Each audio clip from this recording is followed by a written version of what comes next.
Stop there right now! The royal decree arrives at dawn, soaked in blood and sealed with the king's own mark. Cedric Ashmore, Alpha King of the Thornwick realm, has declared war on a woman who no longer exists. A woman who carried his child.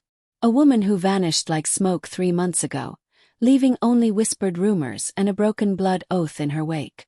Her name is Elspeth Greymar, and she's committed the one crime no Omega has ever survived, stealing the heir to the throne. But here's what makes this story different from every other forbidden romance you've heard. Before we go further, tell me the city you're watching from so I can send you a hug. Because what you're about to hear will break your heart in ways you didn't know were possible. The throne room of Thornwick Castle has witnessed countless executions, but today it hosts something far more dangerous. The King's Rage. Cedric stands before his High Council, jaw clenched so tight his teeth might shatter, reading the spy report that's just been delivered. His hands shake. Not from weakness. From fury so absolute it threatens to tear the kingdom apart stone by stone. She was in the western provinces 2 weeks ago, Lord Pemberton announces, his voice carefully neutral. Our scouts tracked her to a cottage outside Millbrook. By the time they arrived, she'd already fled. Left nothing but ashes and a child's blanket. Cedric's eyes flash gold, his alpha power crackling through the air like lightning before a storm. A blanket. Yes, Your Majesty. My son touched that blanket. It's not a question. Cedric knows. He can feel it in his bones, in the bond that formed the moment Elspeth conceived. A bond she's been suppressing with herbs and magic for months. A bond that's driving him slowly, utterly mad. Lady Cordelia, the only Omega on the High Council, dares to speak. Your Majesty, perhaps if we understood why she ran. She ran because she's a spy. The king's roar shakes the ancient stones. She infiltrated my court, seduced me under false pretenses, and stole the one thing Pack law holds sacred. The firstborn heir. My bloodline. My son. What Cedric doesn't say, what he can't say in front of the council, is that he loved her. Loves her still. That Elspeth Greymar wasn't supposed to be anything more than a pleasant distraction during the winter solstice celebrations. One night. That's all it was supposed to be. One night with an Omega whose sad grey eyes and quiet laugh made him forget, for just a few hours, the weight of the crown. But one night became 2. 2 became a week. A week became 3 months of secret meetings in the castle's hidden gardens, of whispered confessions under stars that seemed to shine only for them. She told him she was a merchant's daughter from the northern provinces. She told him her parents died in the plague. She told him she'd always dreamed of seeing the capital. Every single word was a lie. Lord Pemberton clears his throat. The question remains, Your Majesty. What are your orders? Cedric turns to face the council, and his expression makes hardened warriors flinch. Find her. Use every resource at our disposal. Empty the treasury if you must. I want every village searched, every Omega questioned, every road watched. Someone knows where she is. And when we find her, Lady Cordelia asks softly, bring her back alive. The king's voice drops to something cold and deadly. Pack law demands she answer for breaking her blood oath. She swore loyalty to this kingdom. She swore to honor our ways. Instead, she played me for a fool and stole my child. She'll face the full consequences. What those consequences are, he doesn't specify. Can't specify. Because even now, even drowning in betrayal and rage, the thought of Elspeth in pain makes his alpha instincts scream in protest. The bond won't let him hurt her. Not really. Not in any way that matters. Which makes everything so much worse.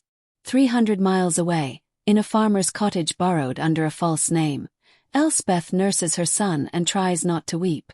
Little Arthur, she named him after her father, the real one, not the fake merchant she invented, feeds with the fierce determination of a child who'll grow up to be powerful. Too powerful. That's the problem. That's why she ran. Arthur isn't just Cedric's son. He's not just the heir to the Thornwick throne. He's something the kingdom hasn't seen in 300 years. Something the prophecies warned about. Something that will either save the realm or destroy it completely. He's a true-born alpha heir with Omega blood running through his veins. The combination should be impossible. Genetics don't work that way in their world.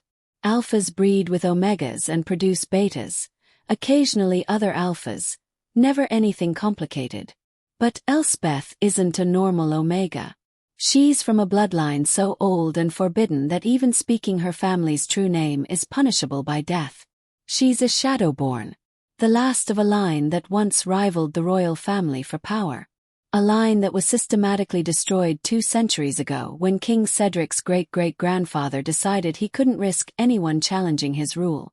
They killed everyone, men, women, children, hunted them through the forests, burned their homes, salted their lands. Everyone except Elspeth's ancestor, a pregnant woman who fled into the mountains and survived by sheer will, who passed down the truth through 4 generations of daughters, each one learning to hide what they were, to suppress their power, to live in shadows. Elspeth was supposed to continue that tradition. Live quietly, die quietly, let the bloodline end with her. Then the resistance found her. You could change everything, the man calling himself Thorn had said, 6 months before she met Cedric. They sat in a basement tavern in the capital's poorest district, surrounded by rebels and dreamers. The king is looking for a mate. His council is pressuring him to produce an heir. If someone could get close to him, close enough to... To what? Elspeth had interrupted. Assassinate him. That's your plan. No. Thorn's eyes gleamed with something between madness and genius. To give him an heir that will destroy his kingdom from within. A child with Shadowborn blood. A child who'll grow up with the power to challenge every law the Thornwick line has ever written. It was insane.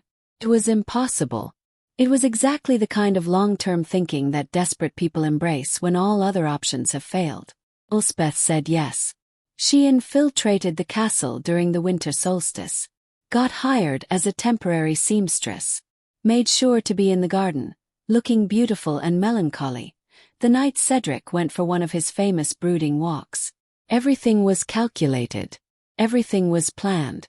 The plan didn't account for Cedric being kind, funny, surprisingly gentle for a man who commanded armies. The plan didn't account for the way he listened when she talked, really listened like her words mattered. The plan didn't account for her falling in love with the man she was supposed to destroy. By the time she realized she was pregnant, Elspeth was in too deep. The resistance expected updates. Cedric was talking about making their relationship public. And she was lying in bed every night, hand on her stomach, feeling the tiny spark of life that would either save or doom them all. She made her choice the night Arthur was born. The labor came early, 3 weeks before anyone expected. Elspeth went into it alone in her chambers, with only a trusted midwife, another resistance member, to help. The pain was extraordinary, but that wasn't what made her scream. What made her scream was the moment Arthur took his first breath and raw alpha power flooded the room. Power that no newborn should possess. Power that marked him as different, dangerous. The midwife felt it too. "My lady," she whispered, eyes wide with terror and awe. I know what he is."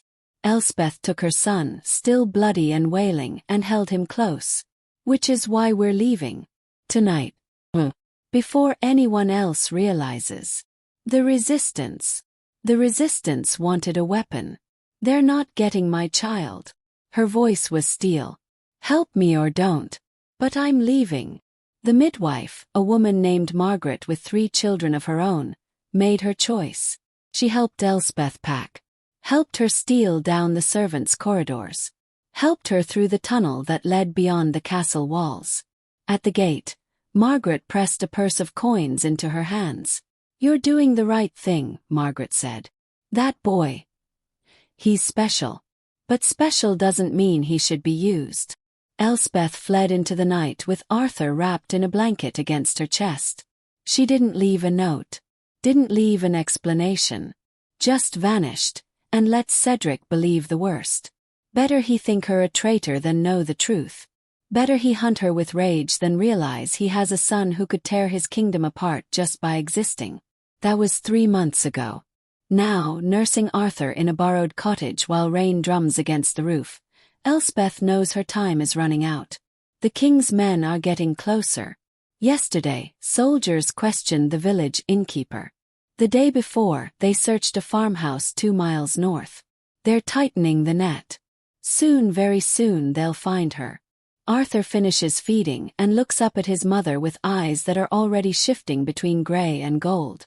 Omega and Alpha, warring in one impossibly beautiful face. He makes a small sound, almost a purr, and Elspeth's heart shatters again. "I'm sorry," she whispers. "I'm so sorry I can't give you a normal life. I'm sorry your father thinks I betrayed him. I'm sorry for all of it." Arthur just yawns and nuzzles closer. He's 3 months old. He doesn't understand betrayal or prophecy or forbidden bloodlines. He only understands warmth and milk and his mother's heartbeat. Elspeth wishes she could stay in that simplicity forever. The knock at the door comes at midnight. 3 sharp raps, followed by 2 softer ones. The resistance signal. Elspeth tenses, hand going to the knife she keeps hidden beneath her pillow. She's been expecting them, dreading them. "It's Thorn," a voice calls through the wooden door. "I'm alone. We need to talk." Against her better judgment, Elspeth opens the door. Thorn slips inside, rainwater dripping from his cloak.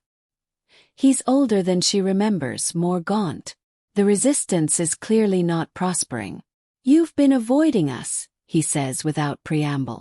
"I've been surviving. With the king's heir." Thorn's eyes fix on Arthur, sleeping in his basket near the fire.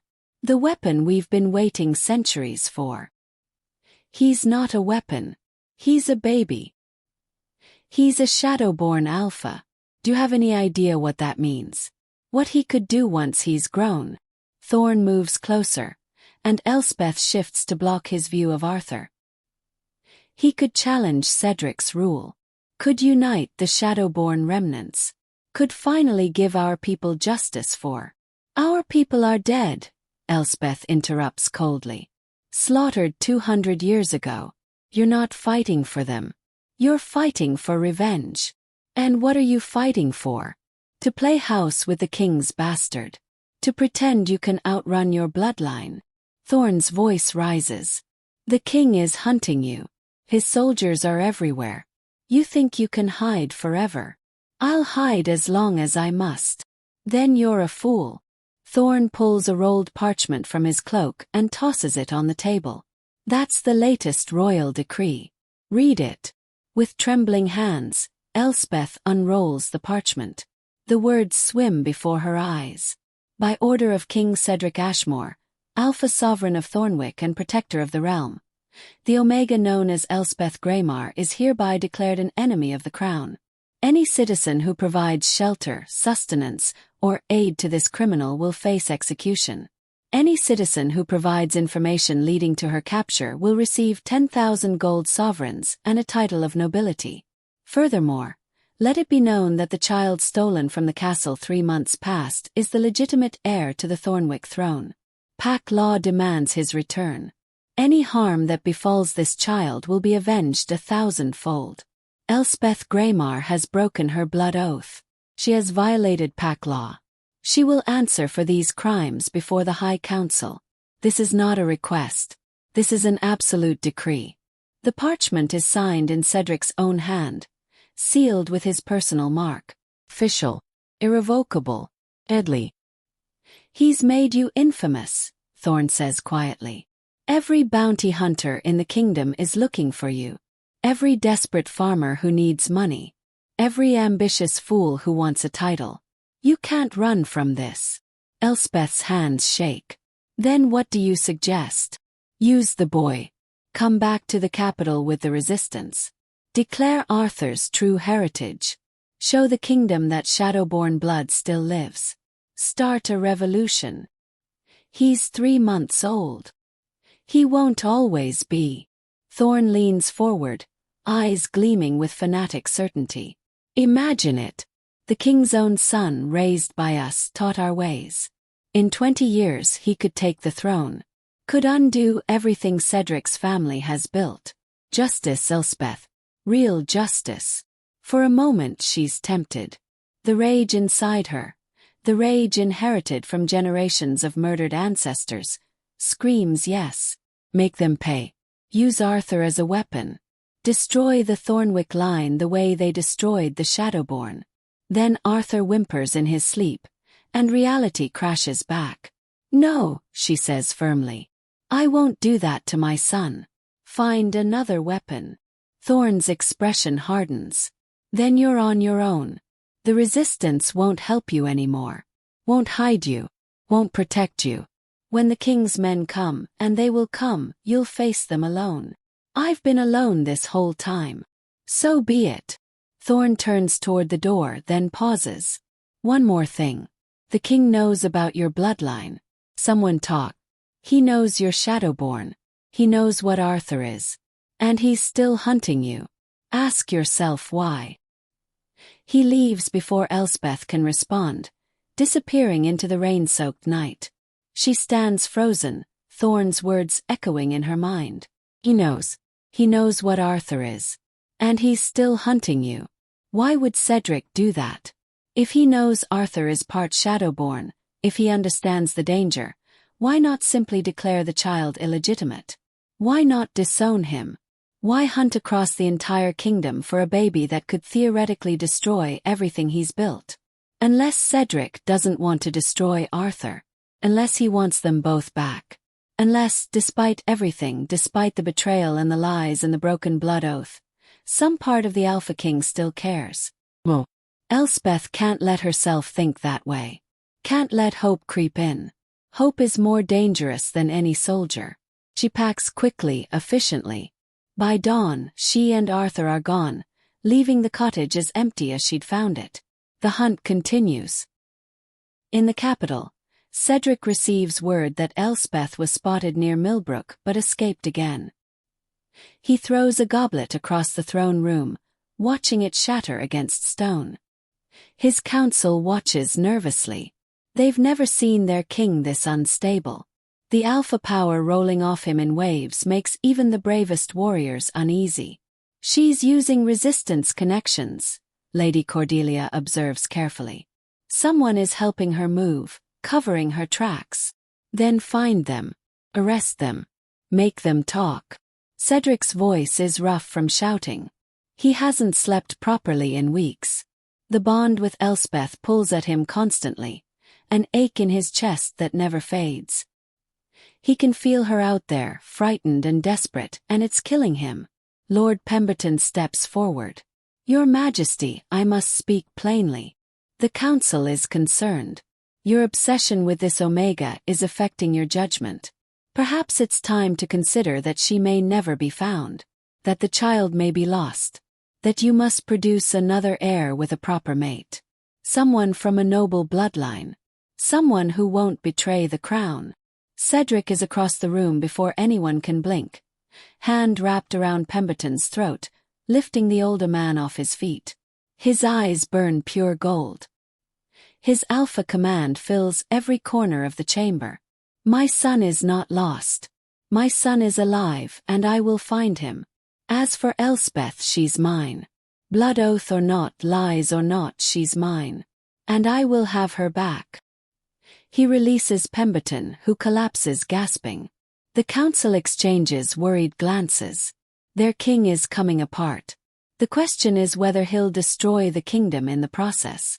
What none of them know, what Cedric has told no one, is that he's been having dreams. Every night since Elspeth disappeared. He dreams of her. Dreams of a cottage in the woods, a baby with impossible eyes, and Elspeth singing lullabies in a language he doesn't recognize. Dreams that feel less like dreams and more like the bond showing him truth. He knows somehow that Arthur is special. Different. He doesn't understand how or why, but he feels it. And instead of terrifying him, it only makes him more determined to find them. Because if his son is as powerful as the dreams suggest, then Elspeth is in more danger than she realizes. There are forces in this kingdom, old powers and older grudges, that would kill to possess a child like that. Would kill Elspeth and take Arthur for their own purposes. Over Cedric's dead body. Double the search parties, he orders. Triple them. I want soldiers in every province, every village. Someone knows where she is. Someone will talk. And when they do, I want to be the first to know. The council scrambles to obey. But Lady Cordelia lingers after the others have left. Her expression troubled. Your Majesty, she says quietly. May I speak freely? Cedric waves a hand in permission, too exhausted to maintain formality. What if she ran because she was protecting the child? What if there's more to this story than simple betrayal?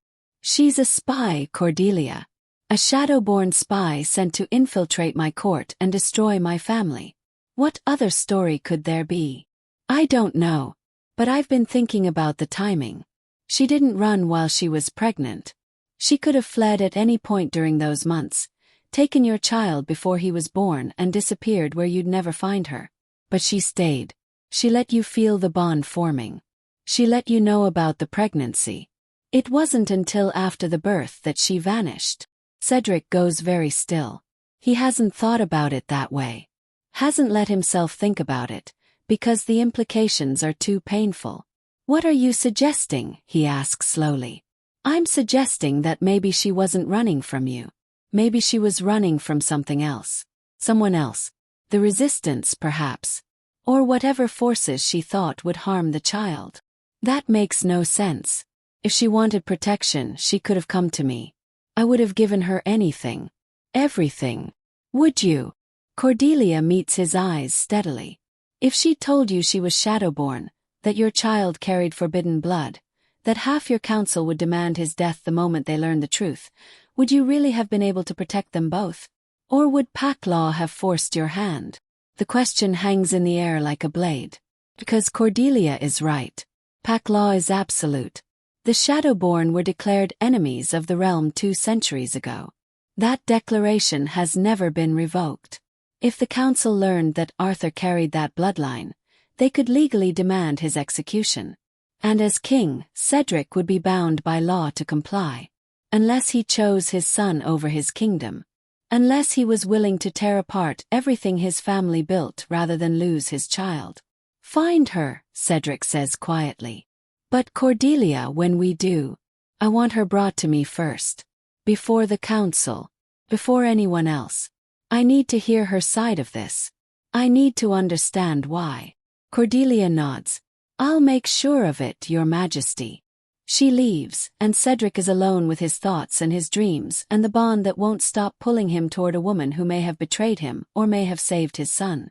He doesn't know which. Can't know until he finds her. So he'll keep hunting.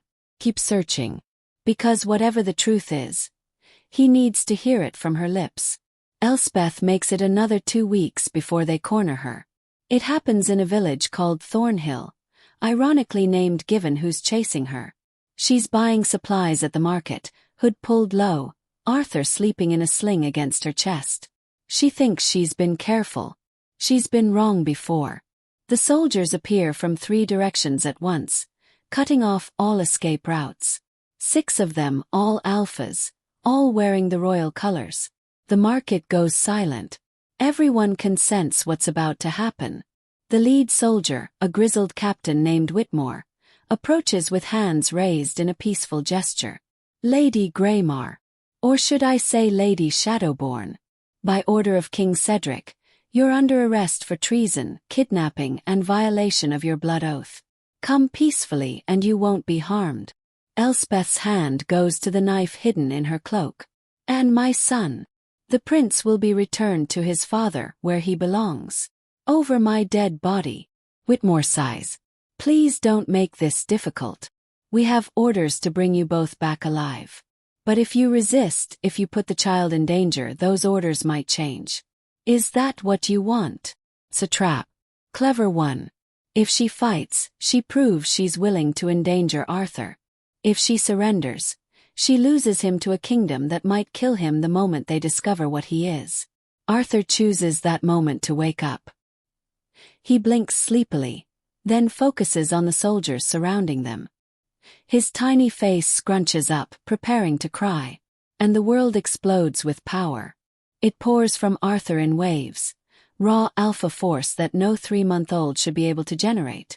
The soldiers stumble backward, clutching their heads. Market stalls shake. Windows shatter. Even Elspeth feels it, a pressure behind her eyes that threatens to split her skull. What in the name of the gods? Whitmore gasps, struggling to stay on his feet. That's impossible. No infant has that kind of power. The distraction is enough. Elspeth runs, clutching Arthur tight, weaving through the panicked crowd. She makes it to the forest edge before the soldiers recover. But they're trained warriors, and she's an exhausted Omega carrying a baby. They'll catch her. It's only a matter of time. She runs anyway, through trees and undergrowth, over streams and rocks, while Arthur's power continues to leak from him in waves. It leaves a trail any alpha could follow. A beacon screaming, "Here she is. Here's the Shadowborn child, come and take him." Elspeth runs until her legs give out. Until she collapses beside a stream, lungs burning, body shaking. Arthur has calmed down, his power fading to normal levels, but the damage is done. Everyone within 5 miles felt that surge. The soldiers will find her within the hour. "I'm sorry," she whispers to her son, tears streaming down her face. "I'm so sorry I couldn't keep you safe. I'm so sorry I'm not strong enough." Arthur just looks at her with those impossible dual-colored eyes and makes a cooing sound, as if to say, "It's all right, mother. We'll be all right." She wants to believe him. She really does. But she can already hear the soldiers crashing through the forest behind her. Can feel their alpha power drawing closer. She has nowhere left to run. No more tricks. No more escapes. It's over. Elspeth holds Arthur close and waits for capture. For judgment. For whatever fate awaits a Shadowborn Omega who dared to love a king and bear his impossible child. The soldiers emerge from the trees, weapons drawn. Whitmore leads them. His expression a mixture of determination and reluctant respect. "It's over, my lady," he says quietly. "Please, don't make this harder than it has to be. Come peacefully. Let us take you both back to the capital safely." Elspeth looks at him, then at Arthur, then back at the captain, and makes a decision that surprises even herself. "I'll surrender," she says clearly. "On one condition. I want your word, as a soldier and an alpha, that Arthur won't be separated from me until I've had a chance to speak with the king. Privately. Just the two of us. I'll tell him everything. Answer all his questions. Face whatever judgment he decrees. But I need that conversation first." Whitmore looks uncertain. "I can't promise what His Majesty will. I'm not asking you to promise what he'll do after we talk. I'm asking you to get me that conversation. That's all. After that, whatever happens, happens." The captain studies her for a long moment. Then slowly he nods. "I'll do my best. That's all I can offer." "That's enough." Elspeth stands, still holding Arthur, and lets the soldiers escort her back to Thornhill. They're surprisingly gentle, treating her like a lady under guard rather than a criminal under arrest. Whitmore himself carries her pack, and one of the younger soldiers offers his cloak when the evening turns cold. "Why?" she asks Whitmore quietly as they ride toward the capital in a covered wagon. "Why are you being kind? You know what I'm accused of." "Because you're not acting like a traitor," Whitmore says simply. "You're acting like a mother protecting her child. There's a difference. And because the king, he's not himself since you left. Whatever happened between you two, it mattered. Maybe hearing your side will help him find peace. Or maybe it'll make everything worse. Maybe. But that's not my decision to make." The journey to the capital takes 3 days. 3 days of traveling in tense silence, surrounded by soldiers who look at Arthur with a mixture of awe and fear. 3 days of feeling the bond grow stronger as they get closer to Cedric. 3 days of Arthur displaying more and more of his impossible power, making horses nervous and soldiers jumpy. By the time the capital's walls appear on the horizon, Elspeth is a bundle of nerves. Her hands shake as she adjusts Arthur's blankets. Her stomach churns with dread and, inexplicably, hope. She's going to see Cedric again. Going to face the man she loves and betrayed in equal measure. Going to finally tell him the truth about everything. And then she's probably going to die. The wagon rolls through the capital's gates at sunset. People line the streets, whispering and pointing. News of her capture has spread. They want to see the Omega who seduced their king and stole his heir. Want to see what a traitor looks like. Elspeth keeps her eyes down, focusing on Arthur. He's awake and alert, taking in the crowds and the castle with interest. He doesn't understand the danger. Doesn't know that half the people staring at them would call for his death if they knew what he was. The wagon stops in the main courtyard. Whitmore helps her down, and that's when she sees him. Cedric stands at the top of the grand stairs, surrounded by his council. He's thinner than she remembers. Harder. There are shadows under his eyes that weren't there before. But he's still magnificent in that terrible beautiful way that made her fall in love despite all her plans to the contrary. Their eyes meet across the courtyard.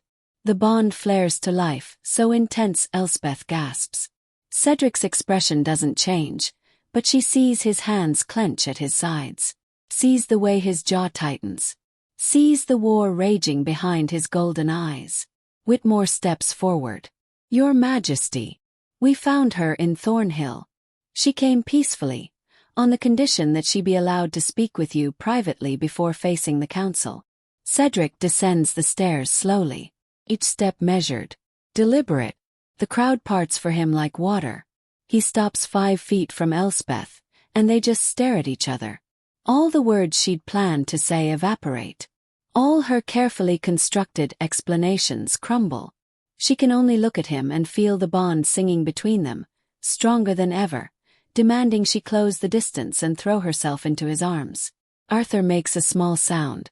Cedric's gaze drops to the bundle in her arms, and his entire expression changes. The hardness cracks. Something raw and desperate shows through. May I? He asks, voice rough with emotion. Elspeth hesitates for only a heartbeat. Then she holds Arthur out to his father.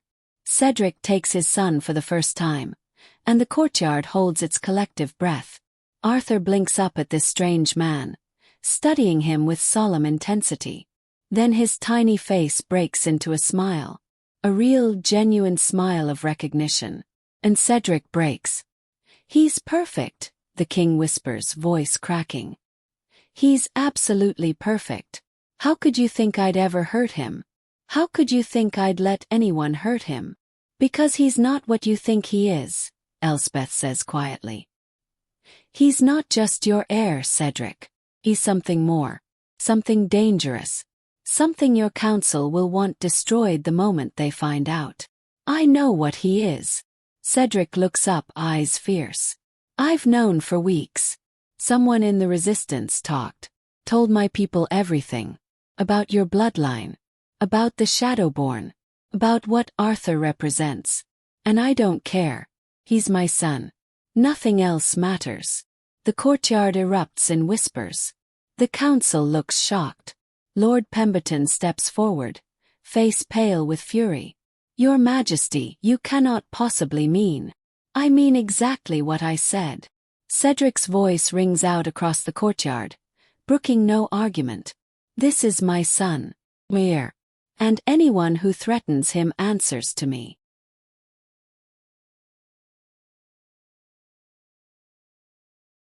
But the pack law, the Shadowborn were declared. I am the king.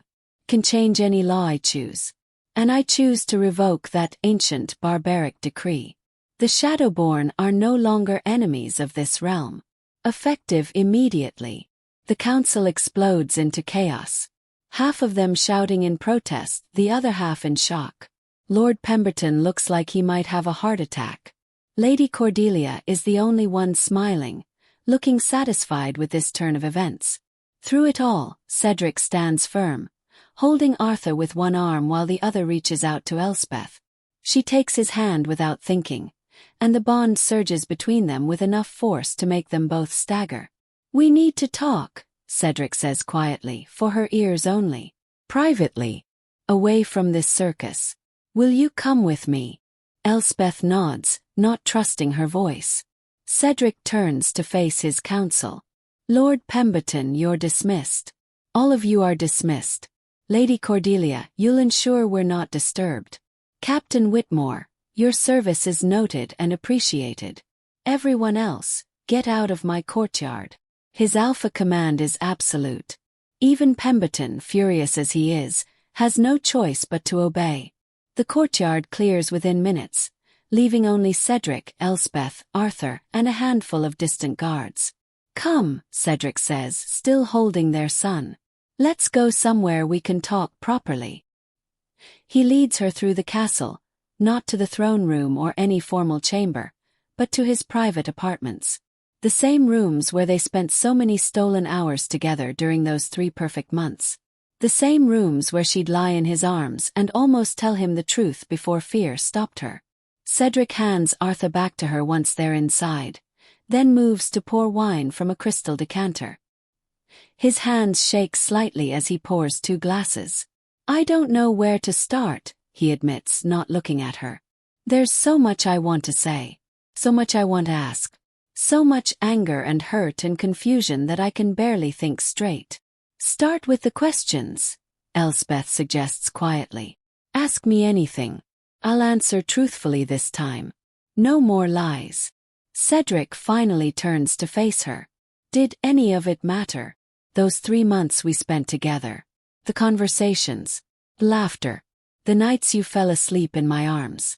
Was any of it real? Or was I just a mission to you?" The pain in his voice nearly destroys her. "It was real. Not at first. At first it was exactly what you think, a mission, a plan. But somewhere between the first week and the second, I fell in love with you. Really, truly fell in love. And after that, every moment we spent together was the most real thing I've ever experienced." "Then why did you run?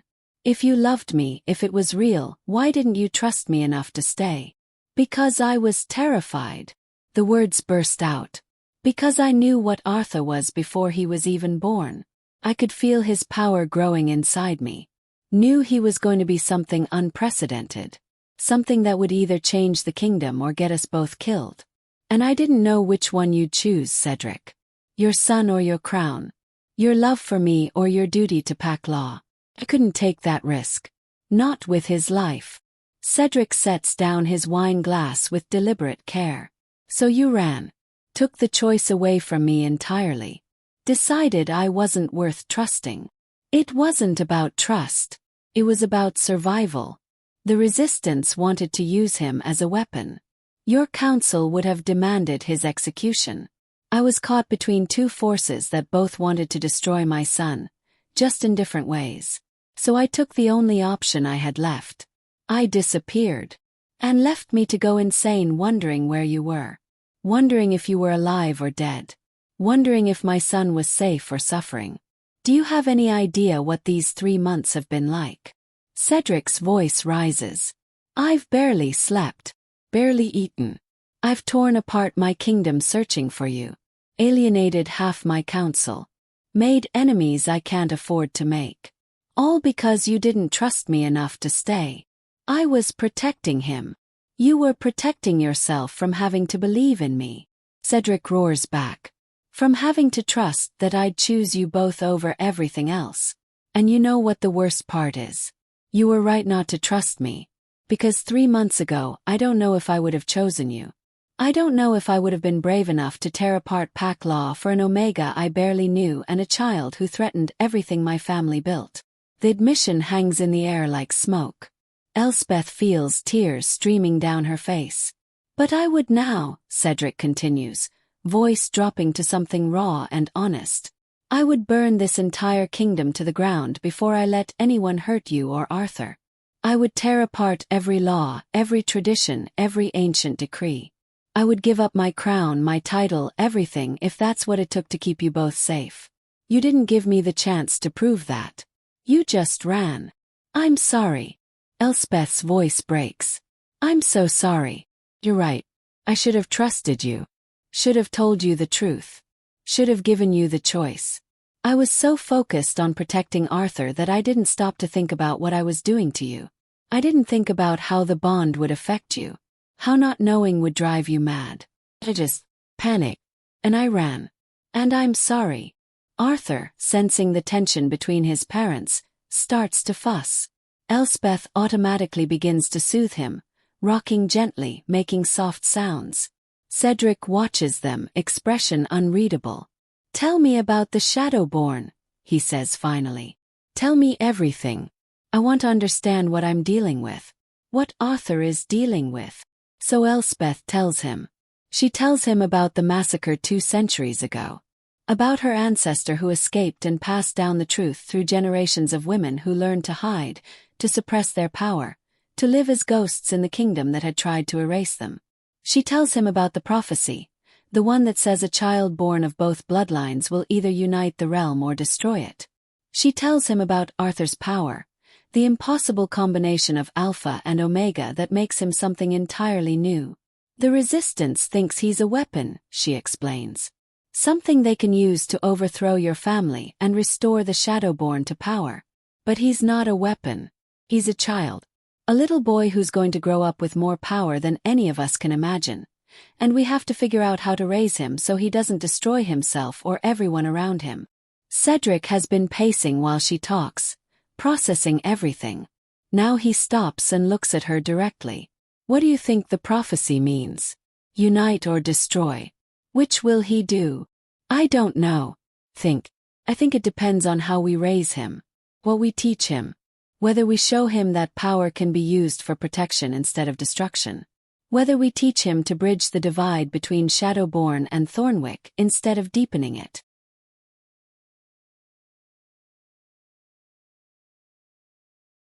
Then we do that. Cedric's voice is firm. We raise him together. We teach him together. We show him that his bloodline, both sides of it, can be a strength instead of a curse. Your council will never accept that. Half of them want me executed. The other half want Arthur declared illegitimate. Then I'll replace the council. Cedric shrugs as if it's nothing. I'm the king. I can appoint whoever I want. Lady Cordelia has been arguing for months that the council needs younger, more progressive voices. This seems like the perfect opportunity.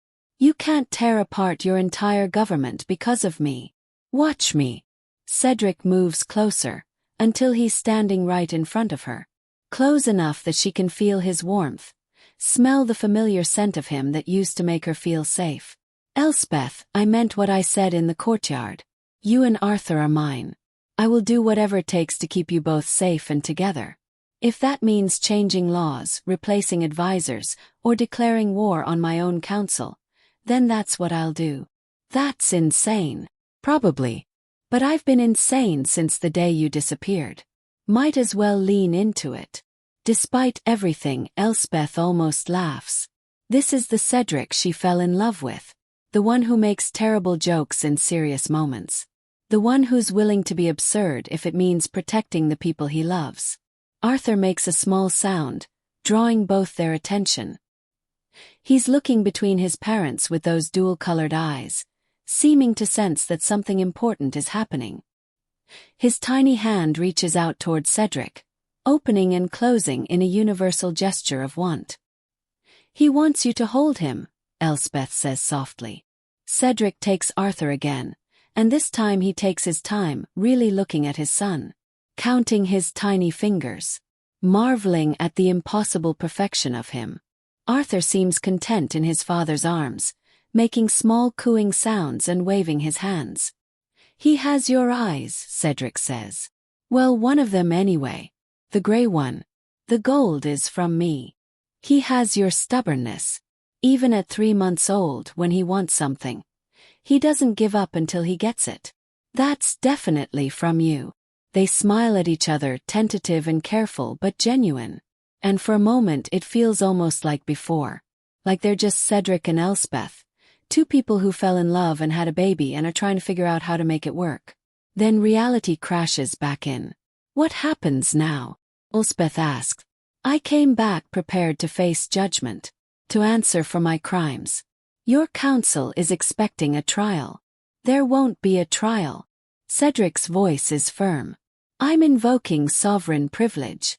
As king, I have the right to pardon anyone for any crime. Pardoning you. Completely. For all charges. You can't just. I can.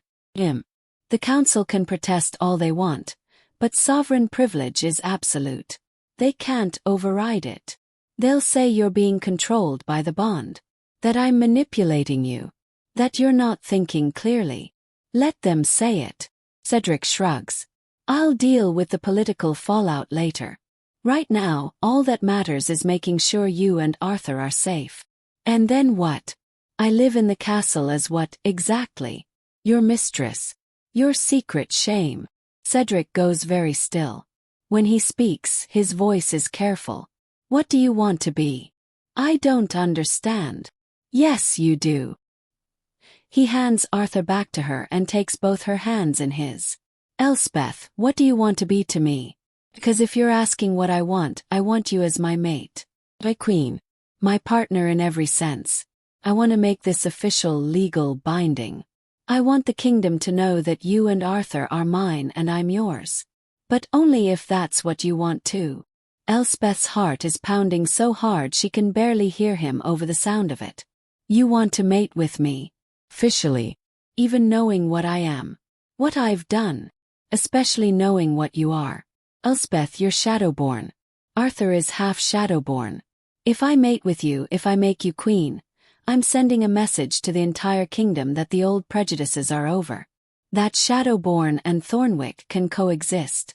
Can even love each other. It's exactly the kind of statement this kingdom needs. Or it could start a civil war. It might. Cedric doesn't look away. It might tear the kingdom apart. But doing nothing, pretending Arthur's heritage doesn't exist, trying to hide what he is. That's guaranteed to end in disaster. At least this way we're facing it head-on. Together. Elspeth looks down at Arthur, who's watching them both with alert, intelligent eyes. She thinks about the life she could give him if she says yes. A life where he doesn't have to hide what he is. Where he can grow up knowing both sides of his heritage. Where he can be trained to use his power instead of fearing it. But she also thinks about the danger. The enemies this will make. The people who will want them dead just for existing. If I say yes, she begins slowly. If I agree to this, then I have conditions. Name them. First, Arthur's safety comes before everything. Before the crown. Before politics. Before public opinion. If at any point it becomes clear that staying here is endangering him, we leave. No arguments. No delays. Agreed. Second, I want a say in his education. In who teaches him. In what he learns about both Thornwick and Shadowborn history. I won't have him raised with propaganda from either side. Agreed. Third, I want protection for anyone who helped me during these 3 months. The resistance members. The people who gave us shelter. They don't get punished for helping me. Cedric hesitates on that one. Some of them are wanted for other crimes. Then we work out case by case. But blanket amnesty for anyone whose only crime was helping me. That's non-negotiable. Fine. Agreed. And fourth. Elspeth takes a deep breath. I want your word as an alpha and a king, that if Arthur ever shows signs of becoming dangerous, if his power ever starts to hurt people, you'll help me find a way to control it. Not kill him. Not imprison him. But help him learn to manage it. No matter what it takes. Elspeth, he's 3 months old. We don't even know if. Promise me, Cedric. Because I've felt his power. I know what he's capable of even now. And it's only going to get stronger. We need to be prepared. Cedric looks down at Arthur. At this tiny perfect child who contains enough power to reshape their world. Then he nods. I promise. On my life, on my crown, on everything I am. If Arthur needs help controlling his power, We'll find a way. Together. No matter what it takes. Then yes. Elspeth meets his eyes, letting him see the love and fear and hope all warring in her expression. Yes, I'll be your mate. Your queen. Your partner. For Arthur's sake and for ours. The bond flares between them, so intense it's almost painful. Cedric pulls her close, careful of Arthur between them, and kisses her. It's desperate and gentle and fierce all at once. Tastes like coming home. When they finally break apart, both breathing hard, Cedric rests his forehead against hers. I'm still angry with you, he murmurs. For running. For not trusting me. For the 3 months of hell you put me through. I know. I'm angry at myself too. But I love you. Even when I hate what you did, I love you. And I'm choosing to believe that we can get past this. That we can build something real. I love you too. I never stopped. Arthur chooses that moment to start fussing in earnest, making it clear he's hungry and doesn't care about their emotional reunion. Elspeth laughs through her tears. He has excellent timing. He's my son. Of course he does. Cedric steps back, giving her space. Feed him. I'll go inform the council of my decision. It's going to be a long night. Wait. Elspeth catches his hand. You're really going to tell them you're making me queen? Right now. Before we've even had time to. If I wait, I'll give them time to organize opposition. Better to present it as a done deal and deal with the fallout afterward. He kisses her forehead. Trust me. I know my counsel. This is the only way. He leaves before she can argue further. Elspeth settles into a chair to nurse Arthur. Her mind spinning with everything that's just happened. 3 hours ago, she was a fugitive, terrified and alone. Now she's in the castle, her son is acknowledged as heir. And the king has just proposed making her queen. Feels like a dream. A wonderful, terrifying dream that could still turn into a nightmare at any moment. Arthur feeds contentedly, and Elspeth lets herself believe, for just a moment, that everything might actually be okay. The council chamber erupts into chaos the moment Cedric makes his announcement. Lord Pemberton goes purple with rage. Lord Blackwood actually throws his documents. Even Lady Cordelia looks shocked, though she's clearly trying not to smile. You cannot possibly be serious. Pemberton roars. Make that Shadowborn traitor your queen. Your Majesty, the precedent alone. The precedent is that I'm the king and I can mate with whoever I choose. Cedric interrupts coldly. Or did you forget that part of pack law? Pack law also says that anyone who threatens the crown should be executed. She kidnapped your heir. She protected our son from people who would have used him as a weapon. There's a difference. Cedric looks around the room, meeting each council member's eyes in turn. Let me be absolutely clear. Elspeth Greymar is going to be my queen. Arthur is going to be my acknowledged heir, with full knowledge of his Shadowborn heritage. And the ancient decree declaring Shadowborn as enemies is hereby revoked. These are not suggestions. These are royal commands. Lord Blackwood stands, face cold with calculation. And if the council votes to oppose these commands, then I'll dissolve the council and appoint a new one. Don't test me on this, Blackwood. I've already made my decision. You can either support it or find yourself without a seat at this table. The threat hangs in the air. Several council members shift uncomfortably. They may not like Cedric's decision, but they like the idea of losing their positions even less. Lady Cordelia finally speaks up. Your Majesty, I think what my fellow council members are trying to express, albeit poorly, is concern for your safety and the kingdom's stability. The Shadowborn have been feared for generations. Simply declaring that fear gone won't make it so. There will be resistance. Possibly violence. I know. Which is why I'm also establishing a new branch of the Royal Guard specifically to protect the Queen and Prince. Lady Cordelia, I'm putting you in charge of assembling this guard. I want Omegas and Alphas working together. I want it to represent the new direction this kingdom is taking. Cordelia's eyes widen. Your Majesty, that's... Unprecedented. Good. This entire situation is unprecedented.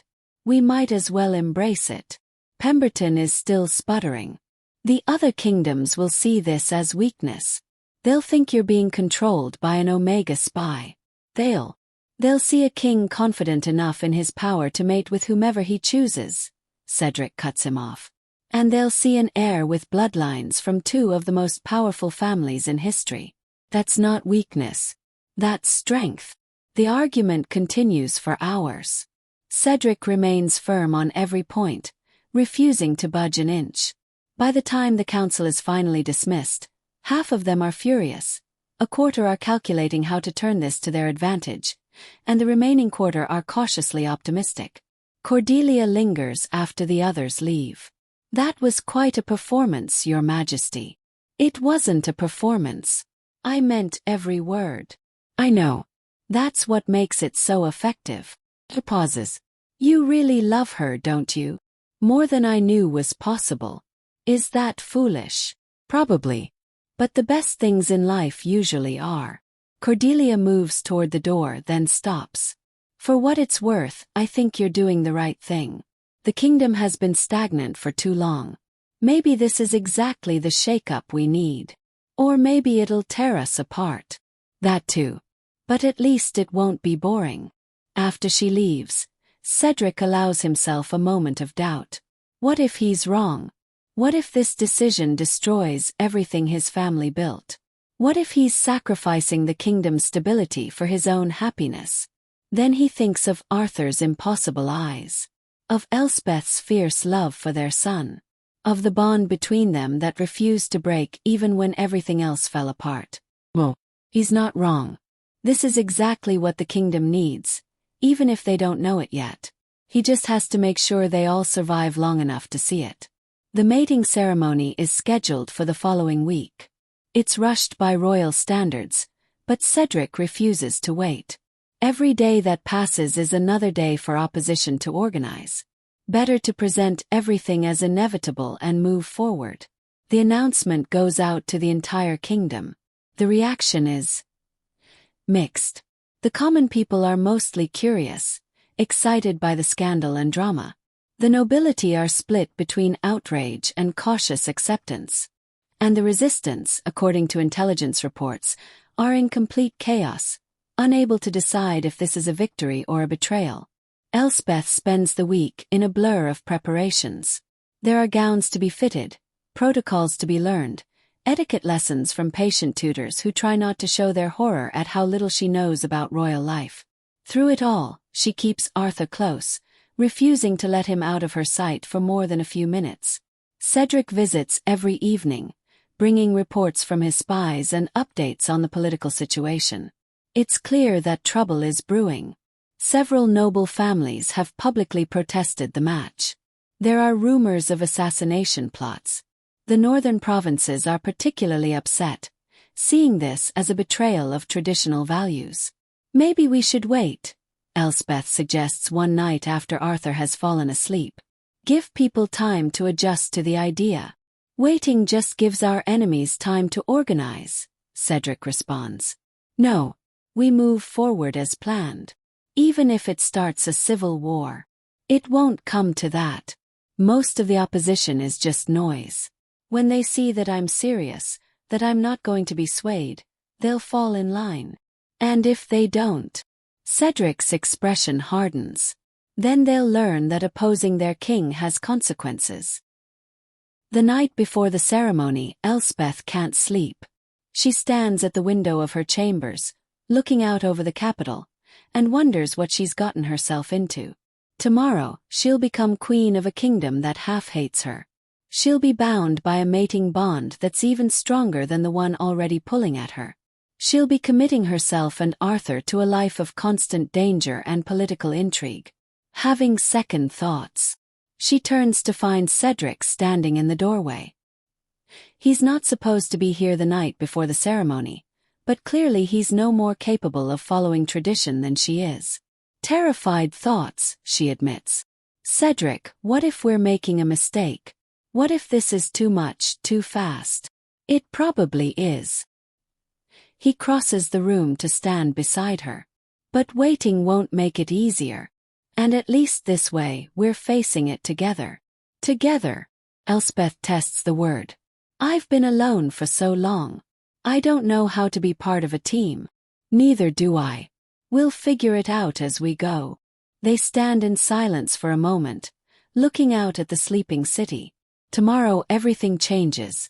For better or worse, their lives and Arthur's will be bound to this kingdom forever. I'm glad you came back, Cedric says quietly. Even if the circumstances were terrible, even if we're facing impossible odds, I'm glad you're here. So am I, Elspeth realizes. And she means it. Running was the loneliest thing she's ever done. Whatever happens next, at least she won't be alone anymore. The mating ceremony is held at dawn, as tradition demands. The great hall is packed with nobles, dignitaries, and commoners who manage to secure invitations. Elspeth enters wearing a gown of silver and grey, Shadowborn colors that haven't been seen at a royal ceremony in 200 years. Arthur is carried by Lady Cordelia, wearing tiny formal robes that make him look impossibly precious. The reaction when people see Elspeth is immediate. Whispers. Some looks of admiration, more of outrage. She holds her head high and walks forward, refusing to show any weakness. Cedric waits at the altar, dressed in full royal regalia, gold and black Thornwick colors. When their eyes meet, he smiles and some of Elspeth's terror eases. The ceremony itself is ancient and binding. Words in old languages that few people understand anymore. The exchange of vows. The mingling of blood, alpha and omega, creating a bond that can never be broken. When it's done, when the final words are spoken and the mating mark appears on both their necks, the hall erupts into applause. It's not unanimous. Elspeth can see the faces of those who remain silent, lips pressed thin with disapproval. But it's enough. They're mated. She's queen. Nothing can change that now. I present to you, the officiant announces in a ringing voice, Queen Elspeth of House Ashmore, rightful mate to King Cedric, and mother to Prince Arthur, heir to the Thornwick throne. More applause. Cedric takes her hand and they turn to face the crowd together. This is it. The moment where their new life truly begins. That's when the first arrow flies. It comes from the back of the hall, fired by someone dressed as a servant, aimed directly at Elspeth's heart. She sees it coming but can't move fast enough to dodge. Cedric is faster. He yanks her behind him, and the arrow embeds itself in his shoulder instead. He grunts with pain but doesn't fall. His eyes flash pure gold as he scans the crowd for the assassin. Chaos erupts. Royal guards surge forward. People are screaming, running for the exits. Lady Cordelia shields Arthur with her own body, getting him out of the hall to safety. More arrows fly, but these are aimed wild, panic shots rather than calculated attempts. Find them. Cedric roars, blood streaming from his shoulder. Find everyone involved and bring them to me alive. The guards catch 3 assassins before they can escape. All of them wearing servant livery. All of them carrying weapons blessed with silver, designed to kill alphas quickly. This wasn't a spontaneous act. This was planned, coordinated. The ceremony hall is evacuated within minutes. Elspeth is hustled to a secure location, her gown splattered with Cedric's blood.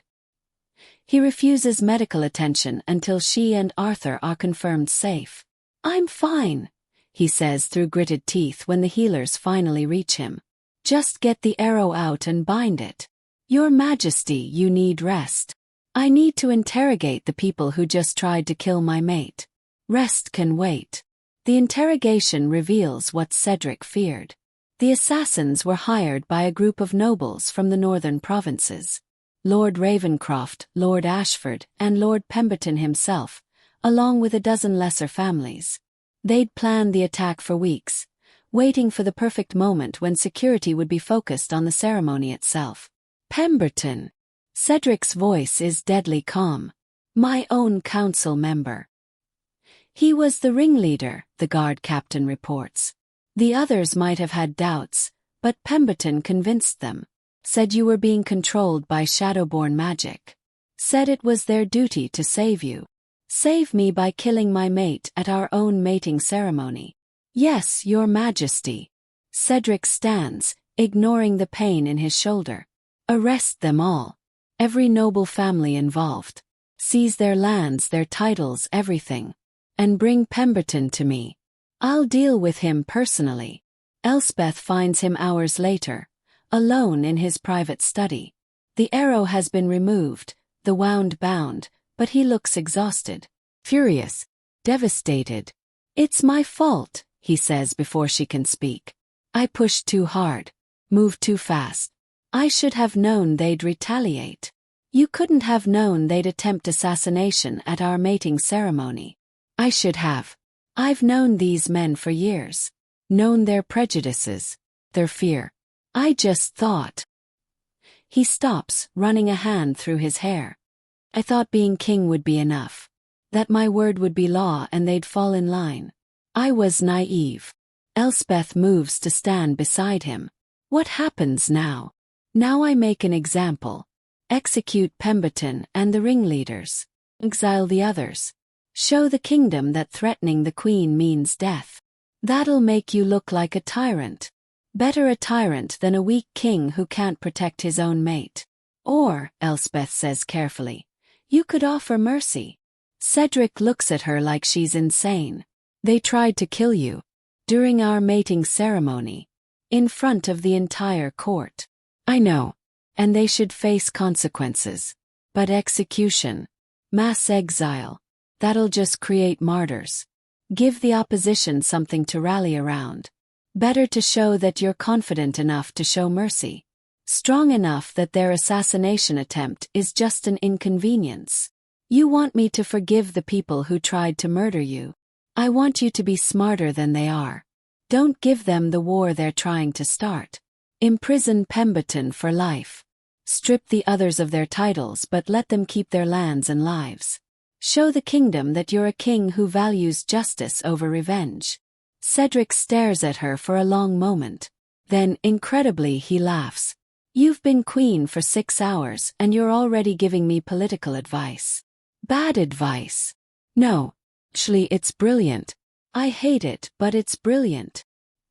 He pulls her close, careful of his injured shoulder. You're going to be insufferable as queen, aren't you? Completely insufferable. You should probably get used to it now. They stand like that for a while, holding each other, processing everything that's happened. Finally, Cedric speaks again. This is just the beginning, isn't it? The assassination attempt. The opposition. It's going to get worse before it gets better. Probably, Elspeth agrees. But we knew that going in. We knew this wouldn't be easy. Are you sorry? That you came back. That you agreed to this. Elspeth thinks about it. About the fear and the danger and the impossible odds they're facing. Then she thinks about Arthur, safe in the nursery with an entire team of guards protecting him. About the mating mark on her neck that makes her feel connected to Cedric in ways she never imagined. About the possibility, however slim, that they might actually change the kingdom for the better. No, she says firmly. I'm not sorry. Terrified, yes. But not sorry. Good. Because there's no going back now. No going back, Elspeth agrees. And despite everything, despite the assassination attempt and the political chaos and the enemies gathering in the shadows, she feels something she hasn't felt in years. Oh. The next few weeks are a blur of political maneuvering. Cedric follows Elspeth's advice, showing mercy to most of the conspirators while making an example of Pemberton. The former council member is stripped of his titles and lands, imprisoned for life in the castle's deepest cells. The message is clear. Threaten the queen and face absolute consequences, but not necessarily death.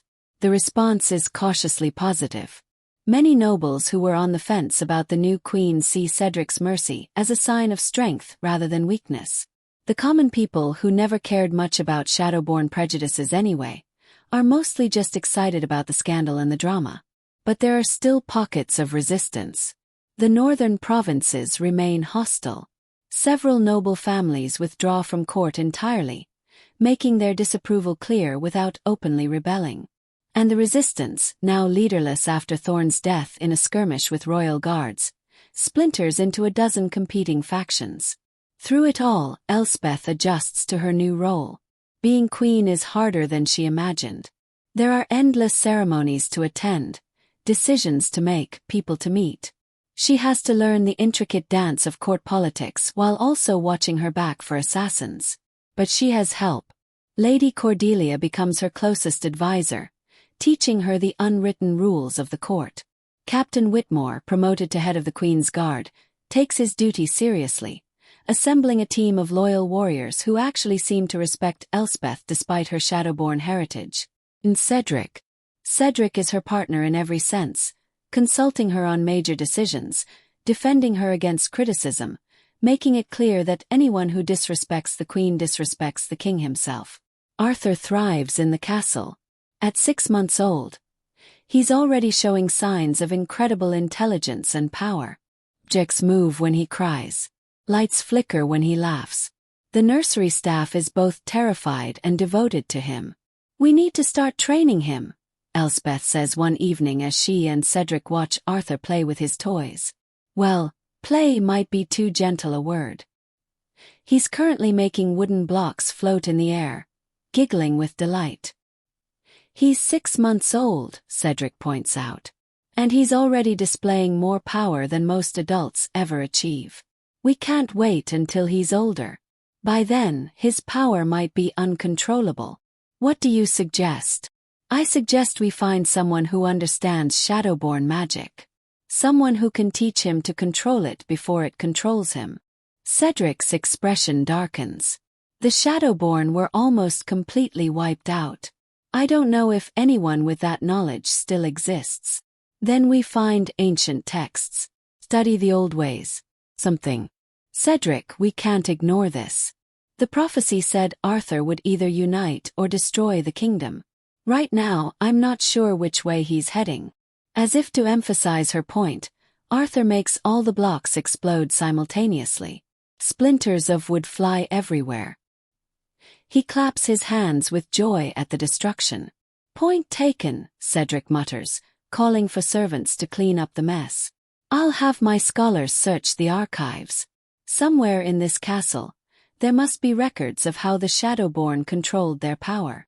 The search takes months.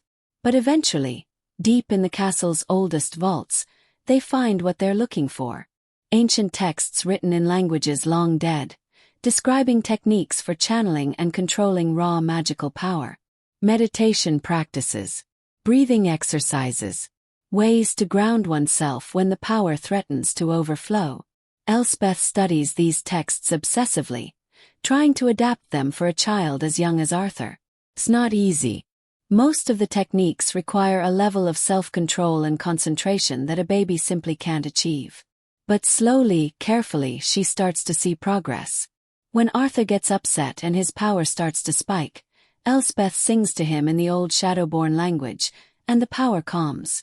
When he's excited and things start breaking around him, Cedric holds him close and grounds him with Alpha Command, teaching him that power can be directed rather than simply released. It's working. Slowly but working. By Arthur's first birthday, he's gained enough control that the destruction has decreased significantly. He still has moments where his power spikes unexpectedly, but they're less frequent and less dangerous. "He's going to be extraordinary," Lady Cordelia observes during Arthur's birthday celebration. The hall is filled with nobles and common folk alike, all come to celebrate the young prince. "Truly extraordinary." "I know," Elspeth says quietly. "I just hope we can guide him to use that power wisely." "You will. Both of you. You're good parents." Elspeth wants to believe that. But she's seen the way some people look at Arthur. The fear. The calculation. The ambition. Her son is not even a year old, and already people are making plans for how to use him, control him or destroy him. The threat hasn't gone away. It's just gotten more subtle. The real crisis comes when Arthur is 18 months old. A delegation arrives from the northern provinces, led by Lord Ravencroft's son, Edmund. Officially, they're here to pay respects and heal old wounds. Unofficially, they're here to assess whether Arthur is truly the threat they fear. The meeting is tense from the start. Edmund Ravencroft is younger than Elspeth expected, maybe 30 years old, with sharp eyes that miss nothing. He watches Arthur play with carefully controlled toys in the corner of the throne room. His expression unreadable. "Your Majesties," Edmund begins formally. "I come bearing messages from the northern provinces. My father, before his exile, asked me to deliver his final words." "Your father tried to have my wife assassinated," Cedric says flatly. "I'm not particularly interested in his final words. Nevertheless, I am bound by duty to deliver them." Edmund doesn't flinch. "He wanted you to know that he acted not from hatred, but from fear. Fear of what the Shadowborn bloodline represents. Fear of history repeating itself." "History," Elspeth interrupts quietly, "that your family helped create. The massacre 2 centuries ago. The Ravencourts were among the families who led the slaughter." Edmund's jaw tightens. "I am aware of my family's history. Just as I'm aware of yours, Your Majesty. And don't rewrite it to make your ancestors into martyrs," Edmund counters. "Both sides committed atrocities. Both sides have blood on their hands." The tension in the room is thick enough to cut. Arthur, sensing it, starts to whimper. Immediately, objects around him begin to vibrate. A vase on a nearby table starts to crack. Elspeth moves quickly, scooping up Arthur and singing softly in Shadowborn. The power comes. The vase stops cracking. But the damage is done. Edmund has seen exactly what he came to see. "That," Edmund says carefully, "is what the northern provinces fear. A child with that much power, raised with Shadowborn sympathies, could destroy us all in 20 years. Or he could unite us all," Cedric counters. "That's the prophecy, isn't it? Unite or destroy. You're so focused on the destruction that you're not seeing the possibility of unity." "Unity?" Edmund laughs bitterly. "Your Majesty, with all due respect, you're naive. The Shadowborn and Thornwick lines have been enemies for centuries. One child, no matter how powerful, won't change that. Then we make him the reason to change it," Elspeth says firmly. "Edmund, I know you came here expecting to find a monster. Threat. But look at him. Really look. He's a baby. He laughs when his father makes silly faces. He cries when he's hungry. He's not a weapon or a prophecy or a political symbol. He's just a child." Edmund does look. For a long moment, he studies Arthur with those sharp, calculating eyes. Arthur, oblivious to the scrutiny, waves his tiny hand at Edmund and giggles. Something in Edmund's expression softens. "Just slightly. Just enough. I can't speak for all the northern provinces," he says finally. "But I can speak for House Ravencroft. We will watch. We will wait.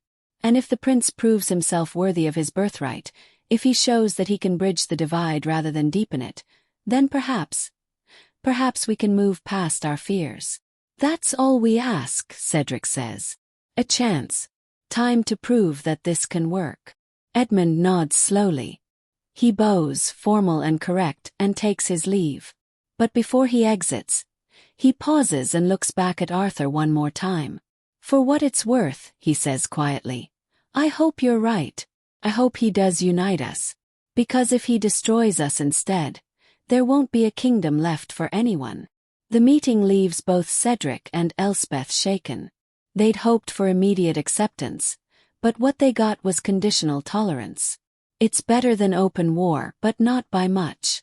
We have to prove them wrong," Elspeth says that night, watching Arthur sleep peacefully in his crib.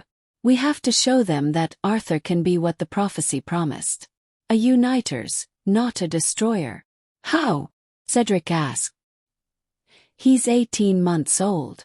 We have years before he's old enough to prove anything. Then we prove it ourselves. We show the kingdom what unity looks like. Shadowborn and Thornwick, working together, ruling together, building something new together." It's a beautiful dream. But dreams have a way of colliding with reality. The collision comes 6 months later, when Arthur is 2 years old. A group of radical Shadowborn sympathizers, remnants of the old resistance, attack a Thornwick military outpost in the eastern provinces. They claim to be acting in Arthur's name, saying they're preparing for the day when the true heir takes his rightful place and restores the Shadowborn to power. 12 soldiers die in the attack. The kingdom explodes with outrage. Suddenly, all the old fears come roaring back. The Shadowborn can't be trusted. They're using the prince as a figurehead. They're planning another coup. Cedric is forced to respond with overwhelming force. He sends his best troops to hunt down the attackers, and when they're caught, he has no choice but to execute them publicly. To do anything less would be to appear weak, controlled by Shadowborn sympathizers. But the executions devastate Elspeth. These were her people, distant as they were. People who shared her bloodline, her history. People who, in their own twisted way, thought they were fighting for her son. I had to, Cedric says that night, watching her pace their chambers. Elspeth, I had no choice. If I'd shown mercy, the entire kingdom would have risen up. They'd say I was being controlled, that you were manipulating me. I had to prove that you're not one of us, Elspeth finishes bitterly. That's what you had to prove, isn't it? That even though you married a Shadowborn, even though your son carries our blood, you're still loyal to Thornwick first. That's not fair. Isn't it? She whirls to face him. You executed them, Cedric. Had them hanged in the public square. Made an example of them. You didn't even try to understand why they did what they did. They killed 12 of my soldiers. And how many Shadowborn did your family kill? Hundreds. Thousands. Where's the public execution for that crime? Where's the justice for my ancestors? The words hang in the air like poison. This is the fight they've been avoiding for 2 years. The fundamental truth that neither of them wants to face. Their families are enemies. Have always been enemies. One child, one marriage, one love story doesn't erase centuries of blood and hatred. Cedric's voice is tight with controlled rage. I cannot change the past. I can only deal with the present. And in the present, people calling themselves Shadowborn sympathizers murdered my soldiers in your son's name. What would you have me do? Let it go unpunished. I would have you try to understand that people are desperate. That the Shadowborn have been hunted and hidden for 2 centuries. And now suddenly there's a prince with their blood. And they see hope for the first time in generations. Yes, what they did was wrong. Yes, they needed to be stopped. But did they need to die? Yes, Cedric roars. Yes, they needed to die because that's what pack law demands. That's what justice demands. I can't have 2 sets of rules, one for Shadowborn and one for everyone else. That would destroy the kingdom faster than any prophecy. Elspeth stares at him, and in that moment she sees not the man she loves, but the king who will always choose his crown over her people. It's a devastating realization. I need to be alone, she says quietly. Elspeth, please, just give me some space. Cedric wants to argue. She can see it in his face. But he nods stiffly and leaves, closing the door behind him with exaggerated care. Elspeth sinks into a chair and lets herself cry. Not just for the executed Shadowborn, but for the impossible situation they're all trapped in. She loves Cedric. She loves Arthur. She loves the life they're trying to build. But how can she reconcile that with the knowledge that her husband will execute her people whenever political expediency demands it? The answer, she realizes with dawning horror, is that she can't. Not completely. There will always be this divide between them.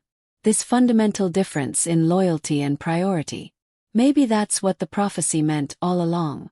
Arthur won't unite or destroy the kingdom through some dramatic action.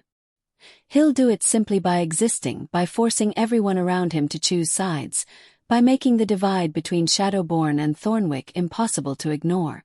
The thought is terrifying. She's still sitting there, lost in dark thoughts, when Arthur toddles into the room.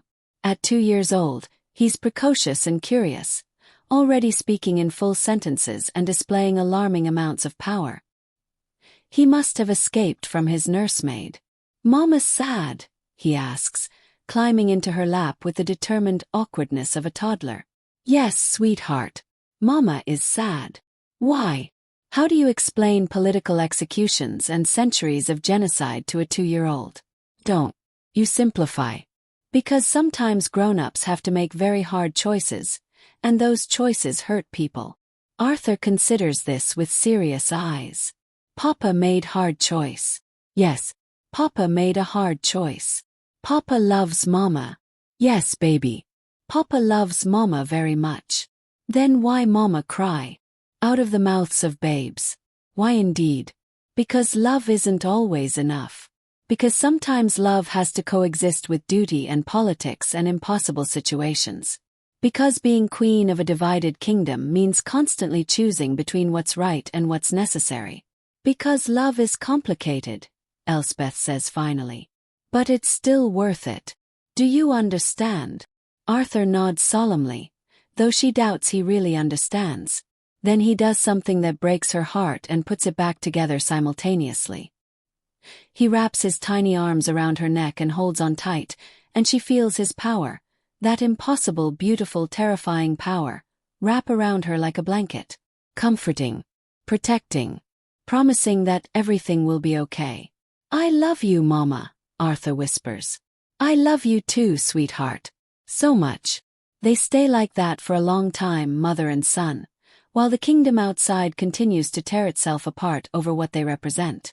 The rift between Cedric and Elspeth doesn't heal quickly. They're civil to each other in public, united in their duties, but in private, there's a coolness that wasn't there before. They're both trying, both wanting to bridge the gap, but neither knows how. It takes an outside threat to force them back together. The threat comes from an unexpected direction: the neighboring kingdom of Westmarch. Their king, Aldric the Bold, has been watching the situation in Thornwick with interest. And he's decided that a divided kingdom is a weak kingdom, ripe for conquest. The invasion plans are discovered by Cedric's spies 3 weeks before the first troops would have crossed the border. It's a massive operation, designed to exploit the internal divisions in Thornwick. Westmarch has even been in contact with some of the northern province nobles, promising them power and position if they support the invasion. When Cedric receives the reports, his first thought isn't military strategy or political maneuvering. It's, "I need to tell Elspeth." He finds her in Arthur's nursery, reading their son a story about ancient heroes. Arthur is curled up against her, thumb in his mouth, eyes drooping with sleep. "We need to talk," Cedric says quietly from the doorway. Elspeth looks up, and something in his expression makes her nod. "Let me put him down first." She settles Arthur in his bed, kissing his forehead gently. He mumbles something about dragons and falls asleep immediately. Then she follows Cedric to his study, where he shows her the spy reports. Her face goes pale as she reads. They're really going to do it. Invade. Yes. And they're counting on our internal divisions to make it easy. The northern provinces, some of them are actually considering supporting Westmarch.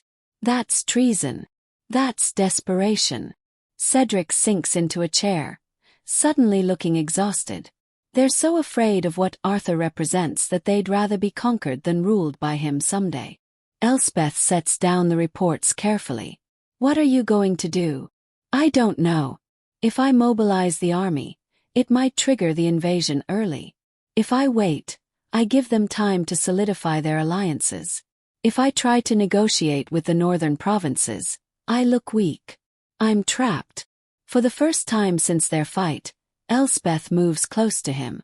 She takes his hand, feeling the familiar spark of their bond. You're not trapped, she says firmly. We're not trapped. This is exactly the moment we've been preparing for. The moment when we show the kingdom what unity actually looks like. How? By going to the northern provinces ourselves. You, me, and Arthur. We show them that we're not the enemy. We show them that Westmarch is the real threat. And we ask them, not as a king commanding subjects, but as a family asking for help to stand with us. Cedric looks at her like she's insane. That's incredibly dangerous. If they decide to betray us, we'd be walking right into a trap. Yes. But if they don't, if they choose to stand with us, then we'll have proven something more powerful than any military victory. We'll have proven that Shadowborn and Thornwick can work together. That the divide can be bridged. You're asking me to bet the kingdom on the goodwill of people who tried to assassinate you 2 years ago. I'm asking you to have faith. In them. In us. In what we're trying to build. Elspeth squeezes his hand. Cedric, we can't keep ruling through fear and force. Eventually that breaks. We need something stronger. We need trust. He stares at her for a long moment. Then, incredibly, he laughs. You're either brilliant or completely insane. Can't I be both? Apparently. He pulls her close, and the coolness that's been between them for weeks finally melts away. All right. We'll do it your way. We'll go to the northern provinces. Together. As a family. And we'll ask them to trust us. And if they don't, then we'll deal with an invasion and a civil war simultaneously. And we'll all probably die horribly. You're so romantic. I try. They leave for the northern provinces within a week, taking only a small guard. The journey is tense. Every village they pass through, people come out to stare at them. Some with curiosity, some with hostility, all with fear of the small child riding between his parents, who occasionally makes flowers bloom out of season just by laughing. Edmund Ravencroft meets them at the border of the northern territories. He looks surprised to see them and wary. Your Majesties, this is unexpected. We need to talk, Cedric says simply. You, the other northern lords, and us. About the future of this kingdom. I'm not sure. Westmarch is planning to invade, Elspeth interrupts. Within weeks. And they're counting on the northern provinces to either support them or stay neutral. We came to ask you not to let that happen. Edmund's face goes carefully blank. I don't know what you're talking about. Yes, you do. Cedric's voice is hard. My spies are very good, Edmund. I know about the meetings. The promises Westmarch made. The agreements some of your fellow lords are considering. I came here to give you a choice. Stand with your kingdom, or be conquered by a foreign power that will show you no mercy once they've used you. For a long moment, Edmund just stares at them. Then he sighs deeply. You should not have come here. It's not safe. We know. We came anyway. Why? Because asking people to trust you is meaningless if you don't trust them first, Elspeth says quietly. We're trusting you, Edmund. We're trusting all the northern provinces. We're saying here we are. Here's our son. Here's everything you're afraid of. And we're asking you to look past that fear and see what we could build together. Arthur chooses that moment to reach out toward Edmund, making grabby hands the way toddlers do. Without thinking, Edmund reaches back, and Arthur grabs his finger with surprising strength. The child giggles, and Edmund's careful mask cracks just slightly. He's so small, Edmund says, almost to himself. I keep forgetting he's just a child. He is just a child, Cedric agrees. A child who will grow up to be whatever we teach him to be. A destroyer or a uniters. It's not predetermined. It's up to all of us. Edmund gently extricates his finger from Arthur's grip. I need to convene the other lords. This conversation can't happen with just me. It needs to be official. Then convene them. It will take 3 days. We'll wait. The 3 days are some of the longest of Elspeth's life. They're housed in Ravencroft Castle, treated as honored guests but also watched constantly. She knows that if the northern lords decide to betray them, they're trapped. There's no escape. No rescue. They've bet everything on trust, and now they have to wait to see if that trust is rewarded or punished. Arthur is oblivious to the tension. He explores the castle with delight, makes friends with the servants, and accidentally causes a minor rainstorm indoors when he gets excited about a tapestry depicting dragons. The Ravencroft staff is terrified and charmed in equal measure. On the third day, the Northern Lords gather in Ravencroft's Great Hall. There are 20 of them, representing all the major families of the northern provinces. Some look openly hostile, others curious. Few, like Edmund, carefully neutral. Cedric and Elspeth stand before them, not on a raised platform like they would in the capital, but on the same level. Cool. Arthur sits between them, playing with wooden toy soldiers that clack together with small bursts of power. Lord Ashford, the eldest of the assembled nobles, speaks first. Your Majesties, you've asked for this audience. We've granted it. Speak. Cedric takes a breath. Westmarch plans to invade our kingdom within weeks. They believe we're too divided to mount an effective defense. They've made promises to some of you, promises of power, of autonomy, of protection from the Shadowborn threat. I'm here to tell you that those promises are lies. Westmarch doesn't want to protect you. They want to conquer you. And once they've used your support to weaken Thornwick, they'll dispose of you just as quickly. And why should we believe you? Ashford challenges. You married a Shadowborn. You produced an heir who carries their cursed blood. You've spent 2 years trying to rehabilitate their reputation, and we're supposed to trust that you have our best interests at heart. No, Elspeth says, surprising everyone by speaking. You're not supposed to trust that we have your best interests at heart. You're supposed to trust that we have the kingdom's best interests at heart. All of it. North and south. Thornwick and Shadowborn. Everyone. Pretty words, another lord mutters. But words don't change centuries of hatred. You're right. They don't. Elspeth looks around the room, meeting each lord's eyes in turn. Nothing I say will erase the past. Nothing Cedric does will undo the massacre of my people or the crimes committed in response. Past is done. We can't change it. But we can choose the future. We can choose whether Arthur grows up in a kingdom united against external threats, or a kingdom so divided that it tears itself apart. The prophecy. Someone begins. The prophecy says he'll unite or destroy us, Cedric interrupts. Everyone focuses on the destruction. But what if we choose unity instead? What if we make that the reality?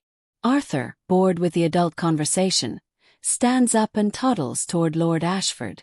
The elderly noble looks alarmed, but before anyone can stop him, Arthur holds up one of his toy soldiers. For you, Arthur says solemnly. You look sad. Toy makes me happy. Maybe makes you happy too. The room goes completely silent. Lord Ashford stares down at this small child, this living embodiment of everything he's been taught to fear, offering him a toy with the pure, uncomplicated generosity of a 2-year-old. Slowly, Ashford reaches down and takes the toy. Thank you, young prince. Arthur beams. You're welcome. Mama says sharing is good. The moment breaks something in the room. Suddenly, these northern lords aren't looking at a prophecy or a political threat. They're looking at a toddler who wants to share his toys. Edmund steps forward. I move that we formally reject Westmarch's overtures and pledge support to King Cedric in the coming conflict. Seconded. Another lord says, then another. Not everyone agrees. 5 of the 20 lords vote against. Their fear of the Shadowborn bloodline too strong to overcome. But 15 vote in favor. 15 lords pledging their troops, their resources, their support. It's not unanimous. But it's enough. Cedric and Elspeth return to the capital with a northern army at their backs and renewed hope in their hearts. The invasion still happens. Westmarch is too committed to back down, but with the northern provinces fighting alongside the crown forces, the outcome is never really in doubt. The war is short, brutal and decisive. Westmarch is defeated and driven back across the border. And through it all, the kingdom watches as Thornwick and the northern provinces, including their Shadowborn queen, fight side by side. Slowly, painfully, the old divisions begin to heal. It's not perfect. It's not even close to perfect. There are still Shadowborn who don't trust the crown. Still Thornwick nobles who resent Elspeth's position. Still moments of crisis where old prejudices rear their ugly heads. But it's progress. Real measurable progress. Arthur grows up in this slowly healing kingdom. By age 5, he's showing remarkable control over his powers, guided by both his parents and the ancient texts they've painstakingly decoded. By age 7, he's studying history from both Shadowborn and Thornwick perspectives, learning to understand both sides of his heritage. By age 10, when he asks his parents about the prophecy, they're ready with an answer. The prophecy says you'll unite or destroy the kingdom, Cedric tells him. But prophecies aren't destiny. They're possibilities. You get to choose which one you make real. How do I choose? Arthur asked. By remembering that you're both Shadowborn and Thornwick, Elspeth says. By refusing to let either side define you completely. By building bridges instead of walls. That sounds hard. It will be, both parents say in unison. Arthur considers this for a moment. Then he grins and power flickers around him. Controlled, directed, purposeful. Good. I like challenges. He's his parents' son after all. The years continue to pass. Arthur turns 15, then 18. The kingdom he'll inherit is still imperfect, still struggling with old wounds, but it's healing. And he, growing into a young man with his mother's wisdom and his father's strength, seems determined to complete that healing. The prophecy hangs over everything, a constant reminder of what's at stake. But more and more people start to believe that maybe, just maybe, unity is possible.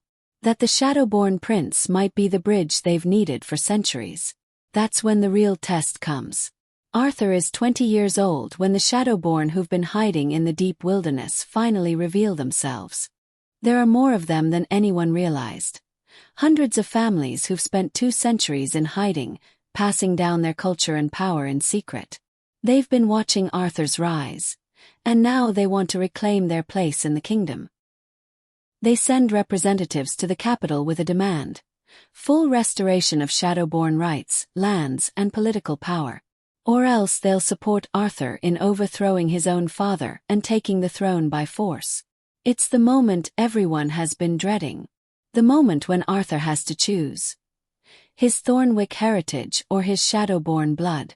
His father or his people. Arthur makes them wait 3 days before giving his answer. When he finally does, standing before the assembled court with his parents flanking him, his voice is clear and firm. I reject your ultimatum, he tells the Shadowborn representatives. Not because I don't want to help our people, but because forcing my father from the throne wouldn't help anyone. It would just restart the cycle of violence and hatred that's plagued us for centuries. The representatives look shocked. But the prophecy? The prophecy says I'll unite or destroy the kingdom. You're asking me to destroy it. I choose unity instead. How? The lead representative demands. How can there be unity when the Thornwick crown still holds all the power? There can't be, Arthur agrees. Which is why I'm proposing something new. A shared governance structure. A council with equal representation from Shadowborn and Thornwick families. Laws that protect both groups. Economic policies that help everyone, not just the nobility. He looks at his father. This will require you to give up some power, father. Are you willing? Cedric doesn't hesitate. If it brings real peace. I'm willing. And you? Arthur turns to the Shadowborn representatives. Are you willing to work within the system instead of trying to destroy it? To accept compromise instead of demanding total victory? The representatives confer among themselves.